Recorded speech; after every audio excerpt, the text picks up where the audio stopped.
The film King Arthur is believed to be based on the real hero named Arturius Castus, who lived during the regime Roman. The film commenced by a voice-over describing the Roman Empire, saying that by 300 AD, Roman expanded its land from Arabia to Britain. But as they felt discontentment, they decided to attack the powerful Sarmatian to the east. On the fourth day of the intense fight, there are only few Sarmatian were left. With the bravery they have, Romans get impressed and spared their lives in two conditions. The first is they would join in the military of Roman. The second is their offspring will be forced to put into military service. Hence, in 452 AD, Lancelot, a young lad, was taken off for service, the same time when young Arthur was crowned to be the leader of Sarmatian Knight. Priest Pelagius, who traveled to Rome to preach about free will and freedom, is his guardian when his father is often not present. For 15 years, the knights under the rule of Arthur served in Roman Britain, south of Hadrian's Wall. Then the story jumped into 467 AD, wherein Arthur and knight remnants went to acquaint Bishop Germanius and his escort who is about to present their papers for travel throughout the Roman Empire. The bishop's court was attacked by Merlin's woods, so knights go to turn the battle in favor of them. They return to the Hadrian's Wall garrison, but not before Arthur spares the life of a wood. It was watched by Merlin from the trees. Arthur offers his quarters to Germanius to refresh himself. When Germanius found a dish of Arthur's Pelagius, he crushed it disgustedly. When he comes to the meal to find a round table where he could not assume the position of the head of the table, he is further horrified. This was initiated by Arthur, who decided to follow Pelagius' teaching about the importance of having equal places at the table. However, there are many empty areas, and Arthur, Lancelot, Tristan, Gawain, Galahad, Bors, and Dagonet are all that survive. First, by announcing that the Romans would now pull out of Britain and that a large Saxon army had landed and would likely take over the region, Bishop Germanius dismayed the knights. "For what reason do you risk their lives?" he spoke. Then he dismissed the others to explain to Arthur his two reasons for his visit. First, the Marius Honorius family is specifically Alecto, the Pope's favorite godson and pupil, were in danger to be caught by the Saxons. Arthur and his men were ordered to be rescued by Rome before their freedom papers are released. Arthur is angry due to what happened on their freedom, and they do not travel yet to north of the Hadrian Wall for their most dangerous mission. "It is for the church that Arthur loves," the wise Germanius said, and surely they would not balk at rescuing a young boy. As Bor's partner, Vanora sings a hypnotic song about home. Arthur goes into the courtyard. Arthur is spotted, but when he explains his mission, he derails their hope. Arthur, implicitly trusted by the Dagonet, and prepares for the mission. The others follow his example in varying degrees of reluctance and rage, and they set off through Hadrian's Wall the next day. In the meantime, the Saxons of Cerdic landed. Every building is burned and everyone is killed. A wood spy joins them, telling them about the importance of Roman family. Cerdic sends his son, Cynric, to capture the family with his men, and then rejoin to the Hadrian's Wall with his dad. Arthur's men go deep into the territory of wood to reach the family of the Romans, and soon they will be ambushed by the woods. Merlin leads the Saxon invasion as they move in for the kill, and he pulls the woods back from the ambush to their disgust. Arthur and his men are anxious to see that they are free to continue their journey. They meet the family, and Father Marius refuses to leave at first, but Arthur pressures them to leave for the sake of the liberty of his men. Then he learns of the harsh dealings of the peasants with Marius, which cuts through his Pelagian deals. He praised their local leader and orders them to prepare for the southern march.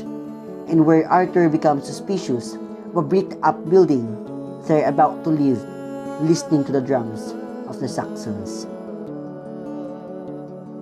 Upon leaving, he finds all woods but two starved and tortured to death. He rescues the two survivors named Guinevere and a young boy and takes them on their escape route from Saxons. Marius is furious, but Arthur kills him and they all leave, with Marius threatens them when they get back to Hadrian's wall. On the journey, Guinevere recovers and plays with the feelings of both Arthur and Lancelot, telling them that the Britons are real heritage, not the Romans. Arthur knows that they have to rest, and they spend the night in the woods. Guinevere, who brings him to Merlin, follows him. Guinevere is accused of leading him into a trap, but Merlin is not there to kill him, she says. Merlin explains that Arthur is seen by his men as more British than Roman, and as their only leader against the invasion of the Saxons. Marius grabs the wood boy as they breaks and tries to kill him. With her bow and arrow, Guinevere calmly shoots Marius, and his men are given the option of surrendering or dying. They prefer the former. "We are far closer to the Saxons and we have to leave," Tristan said. As they fly, Arthur seeks forgiveness from Alecto for the death of his father. Alecto, however, calmly says that not only had his father lost his way, but stuns Arthur by saying that he is fighting for a Rome that does not exist, and that Pelagius was excommunicated and killed the previous year under the orders of Germanus for heresy. They are reaching the glacier, and the Saxons are on the tail. They are dismounting from their wagons, and Arthur is leading them all over the cracking ice carefully. He then sends the others, while at the end of the glacier, the 7 knights and Guinevere take up a spot with bows and arrows waiting for the Saxons. The knights start killing those on the flanks as the Saxons approach, causing the progressing Saxons to bunch, but the ice still doesn't break up. Arthur knows that the ice is not going to crack and orders swords to be drawn. With his axe, the Gonnet runs forward and begins hacking away at the ice.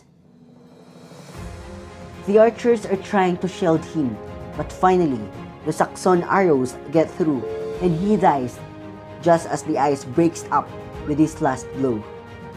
As a sad Arthur and his men recover Dagonet's body and guide them to safety, several Saxons drown, and the rest do not pursue them. Cynric returns to his father with his survivors, who strips him of his leadership and humiliates him. A band of knights snatches from Germanus their freedom papers and buries Dagonet. Guinevere sits with Arthur after the funeral and presses the point of how his loyalty really should be to this island, particularly now that he has been fooled by the Romans.